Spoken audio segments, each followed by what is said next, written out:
Lembro que eu compartilhei essa história. Não lembro quanto tempo tem, mas talvez seja novo para alguém aqui. A Cécia era bem pequena ainda. A gente tinha comprado um aparelhinho da Apple chamado Apple TV. E dava para você comprar alguns títulos que estavam no cinema ainda. Eu lembro que lançaram aquele filme chamado Poderoso Chefinho. Quantos aqui já assistiram esse filme? E aí a gente chega na sala, a Cécia, ela tinha aprendido a apertar o botãozinho para passar de novo o trailer. Então ela assistia o trailer, ela morria de rir com o trailer. E ela estava lá com os olhos dela fixados, Paulo, no trailer. E quando acabava, ela pegava o controlezinho, apertava e assistia de novo. De novo, de novo, de novo. Eu lembro que eu cheguei na sala e primeiro me gerou um espanto, que eu falei, cara, a criança é tão engraçada porque tem um filme de 2 horas e ela está perdendo meia hora só assistindo o trailer. E aí Deus falou algumas coisas comigo. Alguém quer ouvir? Diga amém. Se puder acender um pouquinho as luzes aqui do auditório. A primeira coisa que Deus falou comigo foi, filho, ela está saciada com trailer porque quando a mentalidade é infantil, a gente acha que tudo se resume só a um trailer. Ela não sabe o que tem disponível para ela. Você vai ter que mostrar. E é assim que muita gente tem vivido, porque talvez um trailer, uma promessa, algo que Deus te falou, tem te saciado. Deus tem algo para mim, amém. Mas existe algo além de um trailer. Uma promessa aponta para um destino, mas existe um destino te aguardando. Uma promessa aponta para um lugar, mas existe um caminho te aguardando. Uma promessa aponta para um tempo. Alguém está comigo aqui? Mas você tem que dar passos para viver isso. E aí Deus falou, ela se sacia com o trailer porque para ela só existe o trailer. E tem muita gente vivendo assim. Você se sacia com uma palavra porque você acha que tudo que Deus tem para você é só aquela palavra. Não, irmão, você não vai morrer saciado em saber que Deus tinha promessas para você. Você, quando chegar no último dia, vai dizer, eu completei a carreira, eu guardei a fé, eu vivi tudo que Deus tinha para mim. Cada promessa, cada porta, cada milagre, cada romper. O trailer é bom, mas ele é só uma parte muito pequena do que Deus tem para você. Uma palavra profética, ela é boa, mas ela é uma parte muito pequena do que Deus tem para você. Imagina que alguém em 10 minutos profetize algo sobre você. 10 minutos são só um apontamento para uma vida inteira de cumprimento com Deus. Outra coisa que Deus falou comigo é, filho, por mais que a Cécia soubesse que existe mais, ela não pode acessar tudo. Porque tem que botar os dados do cartão lá. Você tem que pagar um preço para ter acesso a tudo. Você sabia que tem muita gente que não está vivendo a promessa, porque na hora de pagar o preço, tem algumas crianças aí vivendo promessa, hein, gente? Hoje está forte. Forte, a gente precisa de um family room com vidro para as mamães que estão com o bebê de colo assistirem lá sem perder o culto. Pessoal do staff, anotem por favor, family room, vamos começar urgente. Quem tem bebê pequeno aqui sabe o desafio que é, amém? Você pode celebrar as mamães que estão com bebê pequeno aqui. Tem muito pai que nem dá suporte. Está recebendo o culto, a mulher está ali 1h30 sozinha tentando embalar o bebê. Você é uma guerreira, Deus te abençoe. Fecha parênteses. Onde é que eu estava? Boa, obrigado, vocês são incríveis. Vocês estão ligados hoje, hein? Pega porque só tem mais 5 minutos, eu vou finalizar. Alguém recebeu algo de Deus nessa noite? Amém. Vocês são incríveis. Você tem que pagar o preço, irmão. Qual que é a diferença entre alguém que está vivendo a promessa e alguém que só sabe que existe uma promessa? Alguém decidiu pagar um preço. Para cada um tem um preço diferente. Qual que foi o preço para Pedro? Abrir mão da sua indústria de pesca. E não foi no tempo da crise, foi no tempo da abundância. Se Jesus tivesse chamado Pedro minutos antes, ele estaria chamando um homem, talvez quem sabe falido, para seguir o ministério dele. Mas não, Jesus ele empodera Pedro e depois chama Pedro. Irmão, olha para mim, tem muitas coisas que Deus vai te dar e logo em seguida Ele vai esperar que você entregue para segui-lo. Por quê? Porque é uma forma dele testar o nosso coração. Se o Pedro falido segue Jesus, é só um homem quebrado buscando uma nova oportunidade. Mas o Pedro que acaba de viver a pesca maravilhosa, quando segue Jesus, ele está dizendo, eu amei viver um milagre, mas eu prefiro caminhar ao lado de um Deus de milagres. Não é sobre uma pesca, é sobre uma vida, é sobre uma jornada. Deus nunca chama ninguém desocupado.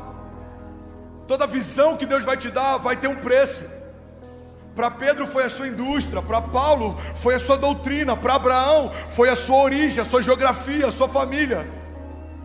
Para Davi foi perseguições, para José foi um cativeiro, para Daniel foi a Babilônia, para minha família foi um green card, um conforto. E qual é o preço que Deus está pedindo para você?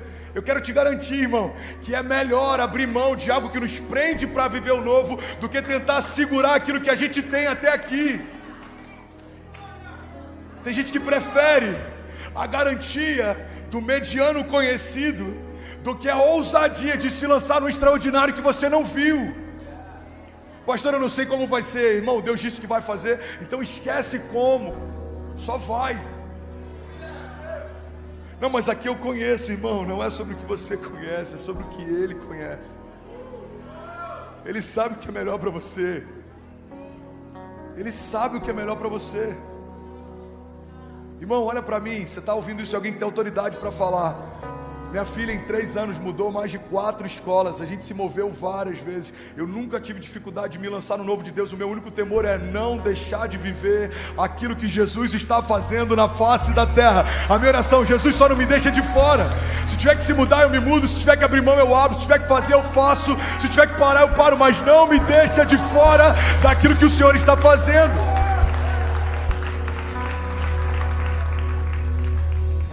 Por que nem todo mundo vibra com isso, ama essa ideia? Porque o preço é o limitador de quem vai viver ou só ouvir.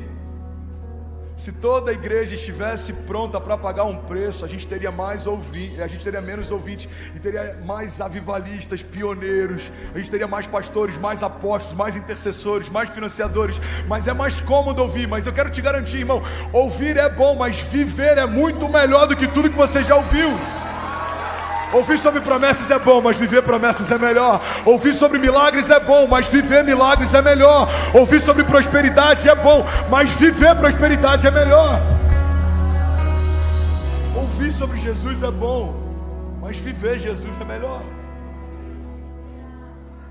Você está comigo? Diga amém. Romanos 12:2 carrega algo tão poderoso. Diz: não se amoldem ao padrão desse mundo, mas transformem-se pela renovação da sua mente, para que sejam capazes. É condicional. Ele está dizendo: se isso não acontecer, você não vai ser capaz de experimentar. Isso é tão sério. Às vezes a gente lê alguns trechos da Bíblia que são condicionais, a gente não dá a real atenção que deveria. Irmão, quando é uma promessa condicional, o céu está dizendo: eu faço se você fizer, eu reajo se você fizer, eu respondo se você fizer, eu abro se você fizer. Essa hipergraça, essa pregação da hipergraça fala: você não precisa fazer nada, tudo já foi feito. Não, isso é sobre salvação. No que diz respeito à salvação, não tem nada que eu possa fazer para me salvar. Jesus já fez, está consumado. Quando ele estava de braços abertos, antes de entregar o seu espírito, ele declarou: está consumado. Eu não sou filho de Deus porque eu faço, mas porque eu sou filho de Deus, eu faço. É isso que os filhos de Deus fazem. Eu preguei algum tempo atrás uma mensagem, se você não ouviu, ouça: uma casa governada por príncipes. Príncipes são como uma água doce no meio da seca. Príncipes são como um refúgio no meio de uma tempestade de areia. Príncipes são como um lugar escondido e seguro no meio de um deserto. Porque eu sei quem eu sou, eu faço. Então essa é uma das promessas, ou uma das coisas condicionais que a Bíblia traz. Ele diz: não se amoldem ao padrão desse mundo, mas transformem-se pela renovação da sua mente, para que sejam capazes de experimentar e comprovar a boa, agradável e perfeita vontade de Deus. Vamos ler isso junto? Vamos lá? Romanos 12:2. Não se amoldem ao padrão desse mundo. Vamos lá, igreja.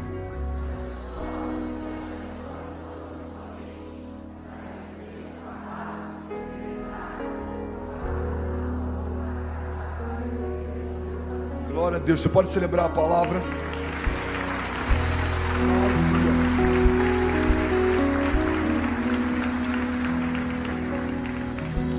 Sabe, aqui fala sobre 3 características. Me ajuda a pregar, a gente está finalizando, não se distraia. Fala comigo, 3 características da vontade de Deus. Ela é boa, agradável e perfeita. A vontade de Deus, ela é boa, ela é agradável e ela é perfeita. Mas alguns teólogos acreditam que esse trecho, essa passagem vai além de 3 características, mas a gente pode entender também como 3 níveis da vontade de Deus. Quando eu estou disposto a viver a vontade dele e permitir que ele mude a minha mente, eu vou viver uma vontade boa.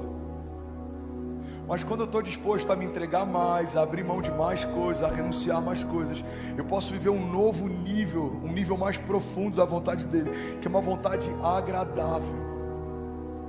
Quando você se deleita no fruto do seu penoso trabalho, quando você olha para todo o processo e olha para o cumprimento da promessa e fala, valeu a pena. É quando eu vou olhar a Cecília, o Benício e a Chloe fluindo. É quando a gente vai ver essa igreja ainda mais linda. É quando a gente vai ver livros contando histórias a respeito do que Deus vai fazer nesse lugar. Quando os seminários falarem a respeito de um avivamento que começou em Alphaville, São Paulo, Brasil. Alguém aqui? Fala, uau, é agradável. Que bom que a gente se moveu, que bom que a gente entendeu, que bom que a gente discerniu. Mas existe um nível ainda mais profundo. Quando a gente vive a vontade perfeita de Deus. A vontade perfeita, irmão, não tem tempo errado, modo errado. É quando tudo está de acordo com aquilo que Deus tem para você. É você viver a coisa certa no tempo certo. Olha o que a Bíblia diz. A paz que eu te dou, eu não dou como o mundo dá. Em outra passagem a Bíblia diz, a riqueza, a prosperidade que eu tenho para vocês, ela não acrescenta dores. Alphaville, irmão, alguns momentos eu já olhei para esse lugar, eu já olhei para o networking que se move nesse lugar, eu já olhei para a intenção de homens que se estabeleceram nesse lugar, e eu falo sem nenhum medo de errar aqui, isso aqui em alguns momentos parece uma Babilônia do algoritmo. Homens vendendo ideias, homens vendendo milagres, estratégias, mas eu creio que esse lugar pode ser conhecido como um lugar de um avivamento. O que é Alphaville? Alguns diriam, é o lugar onde tem a maior concentração de CEOs do Brasil. Alguns diriam, é o lugar onde os influenciadores moram. Outros diriam, é o lugar onde muita gente de business mora. Mas eu creio que em algum momento da história a gente vai poder dizer, Alphaville é o lugar onde aconteceu um romper de avivamento que tocou a nação. Caravanas vindo de outros lugares. Alguém crê nisso? Alguém recebe isso? Alguém consegue profetizar isso junto comigo? Pessoas vindo para receber cura, um toque de Deus, uma palavra de Deus. Quem vai receber? Você e a sua casa. Quem vai abençoar? Você e a sua casa. Quem vai profetizar? Você e a sua casa. Quem vai viver isso? Você e a sua casa. Se nós cremos e não duvidarmos, se nós nos posicionarmos e não desistirmos, cada palavra que Deus liberou sobre nós vai se cumprir. A vontade dele é boa, agradável, perfeita. Fala comigo, a vontade de Deus é boa, agradável e perfeita.